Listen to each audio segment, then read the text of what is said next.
All right, man. We are back, man, with the Denver Broncos, man. We talking about the Broncos, man. This team is on the rise, man. They made the AFC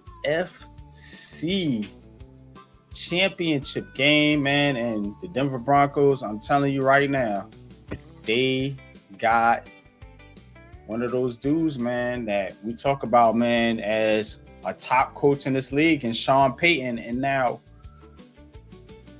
the quarterback, the other part of it is what people have been talking about, and that is Bo Nix. Bo Nix, a guy that you, Pat, pegged as a quarterback to watch out for coming into the league when he entered the draft, and you were spot on, my brother.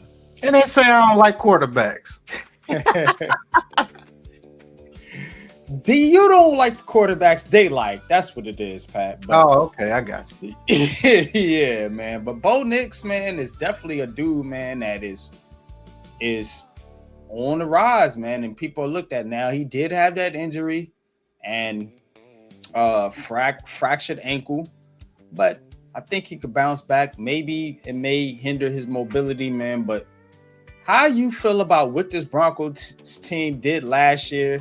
And Bo Nix did have his ups and downs, man. But look at the team ranks for the Broncos. First offensively and second defensively. That is incredible.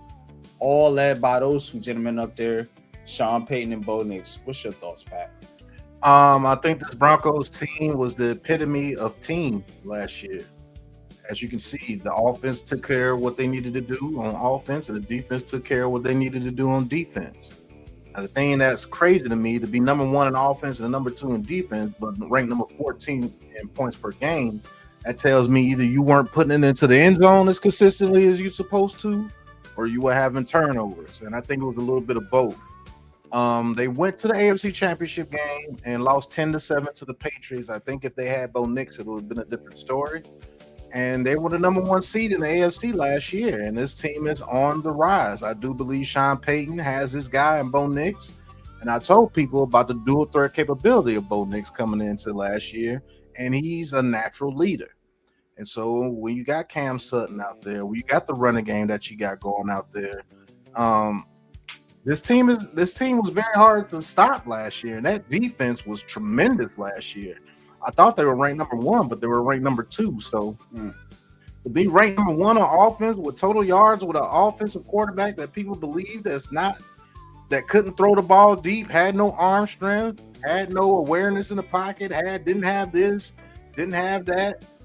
I told people about Bo Nix, man. The dude is just a leader, and he had plenty of arm strength. I don't know how he put up that many stats at Oregon, and people say the dude didn't have arm strength. That dude was bombing it down there.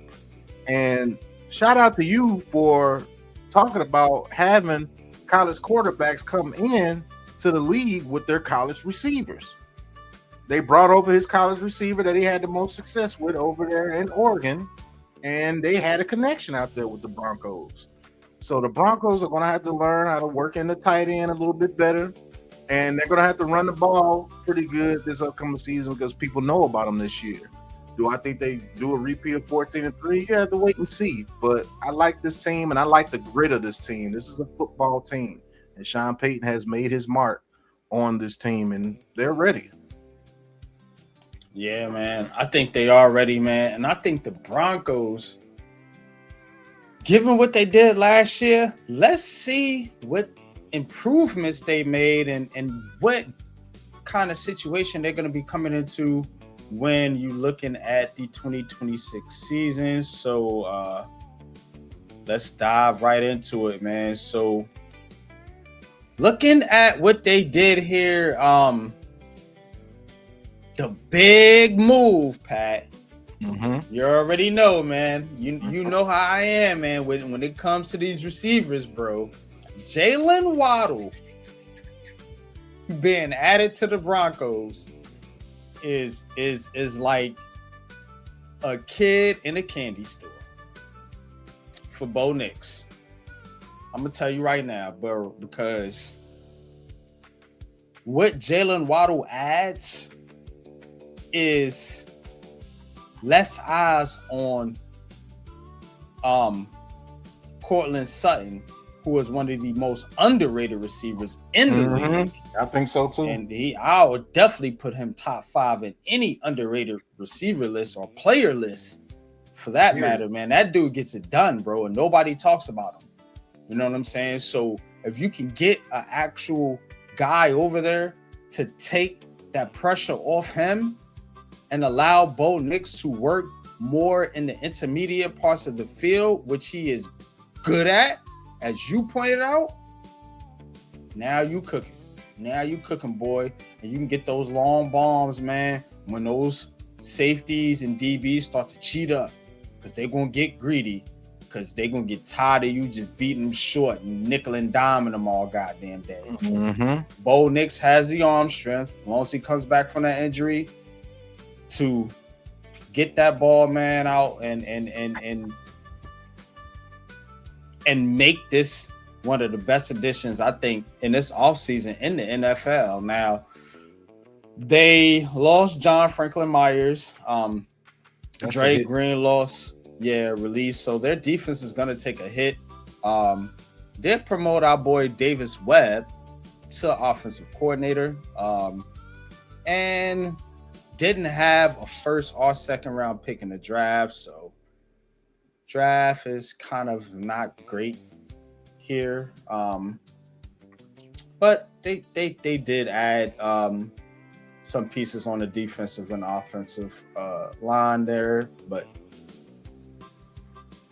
what are your thoughts about the Broncos offseason, Pat, man? And what do you think they did to upgrade their team? And what do you think possibly they're going to be hurting at? I think these dudes are not going to be hurting in any type of way. I think they're going to be guns a-blazing. You picked the right zone, guns a-blazing going into this season. John Franklin Myers, yes, that's a little bit of a loss, but those dudes have so many people ready to go on that defense. It's not even – I don't think that's going to bother them at all. And Dre Greenlaw, he was hurt and really didn't play with them like that anyway, so they weren't worried about losing him. Jalen Waddle, yes, I think that is a guy that is going to, he's going to unlock this offense. He's going to allow Bo Nix to do a lot more Bo Nix things out there. Important re-signing, J.K. Dobbins. People don't know how important that is. You know, him being the bell cow back. Hopefully he can stay healthy this season, because he was having a very good season last year. So I think this team is ready to rock and roll. And even though they didn't have a first or a second round pick, that pick, Jonah Coleman, the number 4 pick, the 4th round pick out of Washington, that running back, very underrated and very versatile. And he will come in and spell him and that boy they got from UCF last year. Both those guys are going to, they are loaded. They got RJ Harvey. Yeah, RJ Harvey. There you go. Him. They are loaded, man. This team is loaded and ready to rock and roll. And don't be surprised if they finish 1-2 again as far as offense and defense. Yeah. Definitely not going to be surprised if they do, man. I think they had a great offseason. Not a spectacular offseason, but the one big splash move they did make, I think is going to open up a lot of things, man, for Bo Nix, as long as he comes back healthy. And hey, let's see, what is the outlook for the Denver Broncos in the 2026 NFL season? Let's see, man. All right, over under 9.5, prediction of 10 wins. Woo, okay. 10 wins. Defense elite, secondary strong, pass rush, physical identity, offensive consistency is the weakness. We talked about that. I think Jalen Waddle is going to change that tremendously. Can the offense stay efficient week to week against a tougher schedule? That tougher schedule, Pat, it's real. It's real deal tough. The Broncos, bro, the Denver Broncos here, they start out with Kansas City, Jacksonville, the Rams, the 49ers, the Chargers, the Seahawks. Then you get the Cardinals. Then you get Kansas City. Then you get the Carolina Panthers, who won their division. Then you get the Vegas Raiders. Then you get the Pittsburgh Steelers, who are never an easy out. And you get the Dolphins, Jets, all right. Raiders, okay. And then the Bills you wrap up with. That's rough. Yeah. You going front. I'll say this. It's not as rough as you think. If you could bring that back up for me real quick, it's not as rough as you think. So let's just say those first 6 games, 1, 2, 3, 4, 5. Yeah, those first 6 games, that's the roughest patch in their schedule. I think they could beat Kansas City. I think they could beat Jacksonville. I think they could beat the 49ers. I think they could beat the Chargers. And you don't know what Seattle's going to be. Are they going to be the same team?